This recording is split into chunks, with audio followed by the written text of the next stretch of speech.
Sa ngalan ng Ama, ng Anak at Espiritu Santo. Amen. Tayo ngayon ay nasa ika-22 linggo ng taon at tayong lahat ay nais nating sumunod sa ating Panginoon. At napakaliwanag ngayon sa Banal na Ebanghelyo kung papaano tayo susunod sa Kanya. Sumayin niyo ang Panginoon. At sumainyo rin. Ang pagbasa sa Banal na Ebanghelyo ayon kay Mateo. Luwalhati sa Panginoon. Nang panahon yun, ipinaalam na ni Jesus sa kanyang mga alagad na kailangan pumaroon sila sa Jerusalem at magdata ng maraming hirap dahil sa kagawan ng matatanda na mga punong pari at mga eskriba, at siya ay papatay, ngunit mabubuhay na maguli sa ika-3 araw. Na magkagayon ay niyaya siya ni Pedro at pinagsabihan ng ganito, "Huwag daw ang luubin ito ng Diyos, Panginoon. Hindi mangyayari ito sa iyo kailanman." Ngunit hinarap niya si Pedro na ang wika, "Umalis ka sa harap ko, Satanas. Hinahadlangan mo ako sapagkat hindi ang tungkol sa Diyos, kundi ang nauukol sa mga tao ang iyong iniisip."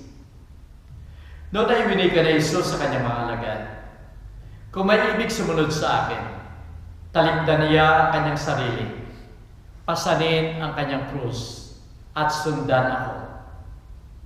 Sapagkat ang ibig magligtas sa kanyang buhay ay mawawalan nito.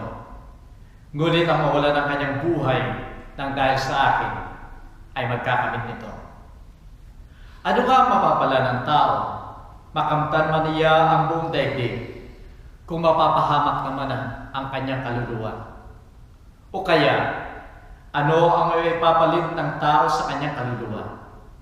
Sapagkat ang anak ng tao ay darating sa kaluwalhatian ng kanyang Ama, na kasama ang kanyang mga anghel, at saka gagantihan ang bawat isa ayon sa kanyang mga ginawa."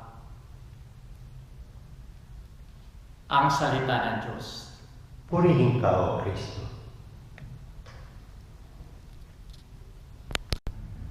Minamahal ko mga kapatid sa pananampalataya, para sa ating mga Pilipino, lalong-lalo na yung mga nasa Pilipinas, o kahit dito sa ibang bansa, ay sinasabi natin na ang mga bagong bayani ngayon ng Pilipinas ay ang mga overseas Filipino workers. Sapagkat sila ay nagsasakripisyo sa lahat ng pag-aaral. Ay sinasabing may 1.8 billion or millions na mga overseas Filipino workers sa ngayon. Ito pa ay mas maliit kumpara doon sa bago magkaroon ng pandemya na napakalaki o napakarami na mga OFW workers. At sinasabi dito na noong April 2023 ay mayroong 153.33 billion pesos ang iniremit ng mga OFW sa Pilipinas. Ito'y napakalaking halaga. At para sa ating ekonomiya, ito'y napakalaking tulong upang sa ganon matulungan ang bansa sa kanyang ekonomiya. Kaya sinasabi dahil sa tulong na ito, sila ay mga bayanan. Noong panahon ng pandemic or pandemya dahil sa COVID-19, ang mga bayani sinasabi natin noon, hindi lamang sa Pilipinas kundi sa buong mundo, ay yung mga doctors, nurses, mga frontliners. Bakit? Sapagkat sila ay naglilingkod sa bayan o sa mga tao. Sa kabila ng mga takot nila, ay naroon pa rin sila naglilingkod. Kung kaya nga't yung pagbibigay nila ng paglingkod na yun sa kabila ng danger ng COVID-19, ay sinasabi natin sila ay mga bayani sa lahat ng kanilang ginagawa. Kaya nga sa dalawang halimbawa ng pagiging bayani ito, sila ay nagbigay ng kanilang sarili, sila ay nagbigay ng kanilang tulong, sila ay gumagawa para sa kabutihan ng iba. Sa ating pagiging Kristiyano, iba ang pagiging bayani. Sapagkat tinitignan dito, yung pagbibigay, ano ang dahilan? Ano ang intention ng pagbibigay? At kung paano yung sakripisyong yun na iyong pinagdaanan, ay kung paano mo tinanggap. Ito ba ay tinanggap mo masama sa iyong kaluban? Umaluwag sa iyong kaluban? Ito ang tinitignan sa pagiging bayani ng isang Kristiyano. Ang banal na ebanghelyo ngayon ay napakaganda sapagkat ang ating Panginoon mismo ang nagtuturo sa atin kung paano natin gagampanan ang pagiging Kristiyanong bayani. Siya ang huwaran sapagkat tinanggap niya ang lahat, sakripisyo at ang lahat ng mga pagsubok upang mabigyan lamang tayo ng tunay na kaligtasan. Minamahal ko mga kapatid, kung tatanungin ko kayo ngayon, gusto ba ninyong maging bayani? Maring sasagutin niyo, of course, gusto ko maging bayani. Sino ba ang ayaw? Gusto mo bang sumunod kay Kristo? Paring sabihin natin, ako'y tunay na Kristiyano at gusto kong sumunod kay Kristo. Kung ito, minamahal ko mga kapatid, na nais nating sundan talaga si Kristo, ang banal na ebanghelyo ngayon ay nagsasabi ang ating Panginoon sa banal na ebanghelyo ng mga requirements ng tunay na pagsunod sa ating Panginoon upang tayo ay maging tunay na bayani at magkakaroon tayo ng gantimpala sa kaluwalhatian ng ating Panginoon. Ang unang requirements na sinasabi niya dito, self-denial, itakwil ang sarili. Deny oneself. Second, ang sinasabi niya dito, pasanin mo ang iyong cross araw-araw. And third requirement, follow me, sumunod ka sa akin. Sa sinasabi nating self-denial o kaya pagtatakwil ng sarili, ibalik natin doon sa halimbawa ng mga overseas Filipino workers. Ano mga self-denial nila? Ano ang kanilang inalis o isinakripisyo sa sarili sa kanilang pag-alis sa Pilipinas? Naroon ang kanilang pamilya. Subalit iniwan nila ang kanilang pamilya, yung pagmamahalan yun, yung pagkakaisang yun, ay isinakripisyo nila upang pumunta sa ibang bansa at magtrabaho. Nang sa ganon, ay magkaroon ng magandang kinabukasan ng kanilang pamilya. Naroon sila. Kung sa kanilang pag-uwi, saan mang bansa sila naroon, ay naroon ang kalungkutan sapagkat malayo sila sa kanilang pamilya. Isinakripisyo nila yun. Idininay nila yung kanilang sarili ng kaligayahan yun ang pakikipagkaisa. Yung kaligayahan na yun na dapat ay tinatamasa nila kasama ng kanilang mga family members o ng kanilang pamilya. Maaaring sa kanilang pinuntahan ay may mga tao na maaaring nagkaroon sila ng discrimination. Maaaring yung kanilang karapatan ay hindi binigay sa kanila. Subalit ang lahat ng ito ay tinanggap nila, self-denial pa rin, sapagkat gusto nila na makapagtrabaho sa ibang bansa. Maaaring yung pinuntahan nila ay hindi nagkakaroon ng mga digmaan. Walang peacefulness. Yung takot ay nasa kanila. Alam nila yun. Subalit ang lahat ng ito, yung peacefulness na yun, ay isinakripisyo nila para lamang magkaroon sila ng ginhawa na nakikita nila sa kanilang pagtatrabaho sa ibang bansa. Kaya nga dito, minamahal ko mga kapatid, ito ay sinakripisyo ng mga OFW workers para sa kanilang pamilya. Mga magulang halimbawa, mga magulang na kuminsan ay isusubo na lamang nila yung pagkain Subalit kung makikita ito ay nagugutom yung kalang mga anak, ay pilit pa rin nilang ibibigay sa kalang mga anak. Mga magulang, na salit na bilhin yung para sa kanila, ay hindi nila gagawin upang sa ganon ay mayroong maitustos sila sa kalang mga anak, lalo na doon sa mga nag-aaral. Halimbawa ay yung mga estudyante na dahil gusto nilang mag-aral at makapasa sa kalang mga examination, kuminsan ay hindi sila natutulog sa gabi, kuminsan ay hindi sila maglalaro, hindi sila maglalabas sa tahanan upang sa ganon naroon ang concentration nila sa kanilang pag-aaral sapagkat gusto nilang pumasa, gusto nilang makatapos sa kanilang pag-aaral.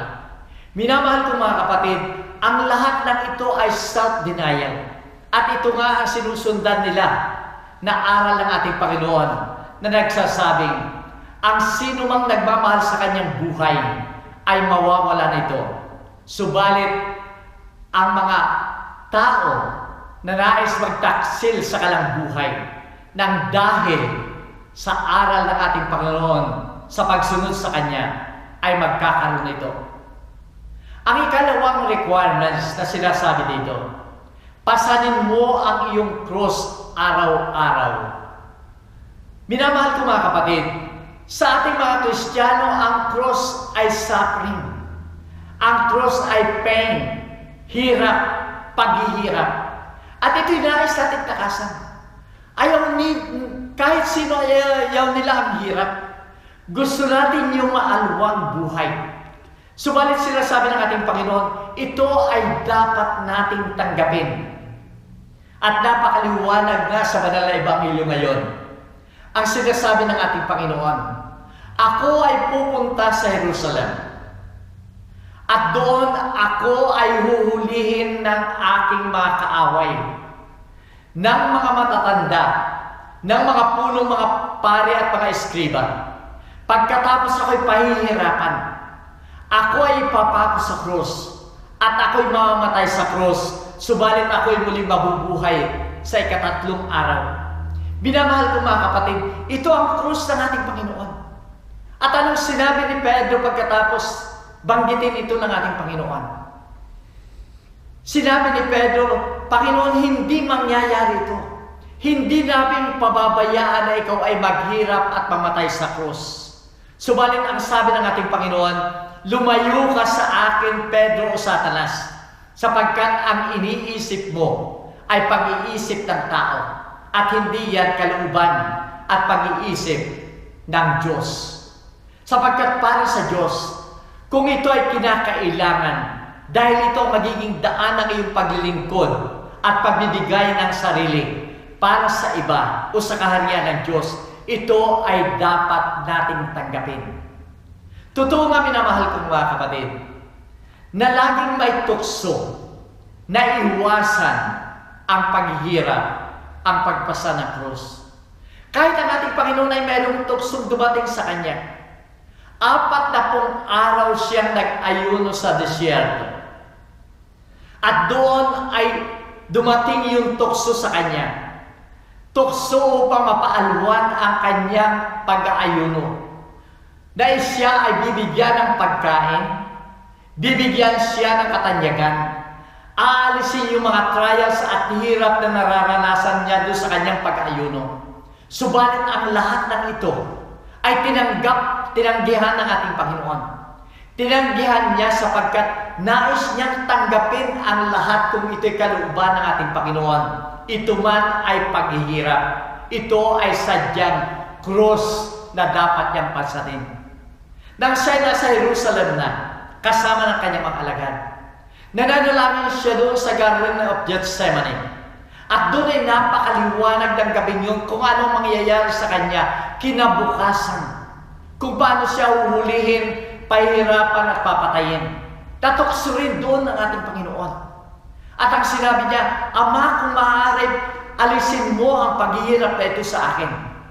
Subalit sinabi rin niya pagkatapos, subalit kung ito ang iyong kalooban, ito ay dapat mangyari at ito ay aking tatanggapin.